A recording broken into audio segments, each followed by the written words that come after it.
50 साल से कम के 50%, तो वो हो रहा है। SC ST OBC माइनॉरिटी को 50%, वो हो रहा है। पहला प्रदेश है राजस्थान जिसमें 7 महिलाओं को 45 में से जिम्मेदारी दी गई है प्रदेश अध्यक्ष की।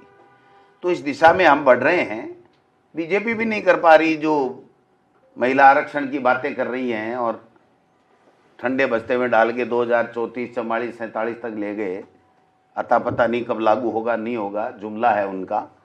तो मैं समझता हूं कि हमने जो चिंतन शिविर में जो फैसले किए थे उसके मुताबिक चल रहे हैं। हमने जितने भी पदाधिकारी बनाए हैं, मंडल अध्यक्ष तो नया है हमारा, ब्लॉक अध्यक्ष, पदाधिकारी, उस चिंतन शिविर की अक्सर से 100% पालना की है।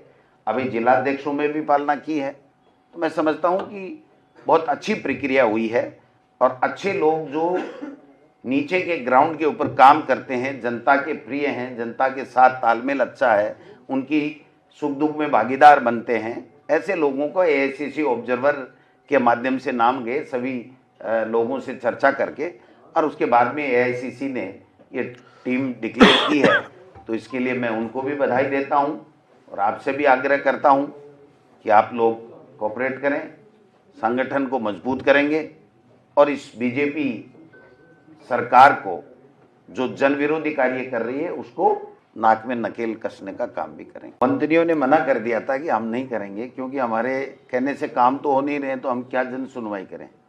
और ये जन सुनवाई नहीं है, बीजेपी के कार्यकर्ताओं में जो आक्रोश है उसको ठंडे छींटे उसके ऊपर देने की एक असफल कोशिश ये लोग बात कर रहे हैं। जब मंत्रियों की उनका ऐसे नहीं सुनता, मंत्रियों की उनके विभाग का सेक्रेटरी नहीं सुनता, जब विधायक की SDM नहीं सुनता, मंत्री की, प्रभारी मंत्री की जिला कलेक्टर नहीं सुनता, SP नहीं सुनता, तो फिर किसकी सुनवाई करके कौन किसको क्या लाभान्वित कर देगा, क्या समस्या का समाधान कर देगा, ये समझ से परे है। तो बदलने की तो हम तो पहले से ही कह रहे हैं, बड़ी पर्चियां भी बदलेंगी। अब शुरुआत हो गई है तो आशा करो कि बड़ी पर्चियां भी बदलेंगी। वो कह रहे, एक ने कहा कि मैंने उसका पत्ता काट दिया, दूसरे ने कहा मैंने उसका पत्ता काट दिया, और ये सब मिल मिला के कहीं बड़ी पर्ची का पत्ता नहीं काटते। हम तो 2028 में पटकेंगे इनको। वो बस सीधी सी बात है। कुश्ती में क्या है कि काके का कोई साक नहीं होता है, कुश्ती में तो पहलवान को लड़नी है। तो हम तो 2028 में इनको हटाएंगे।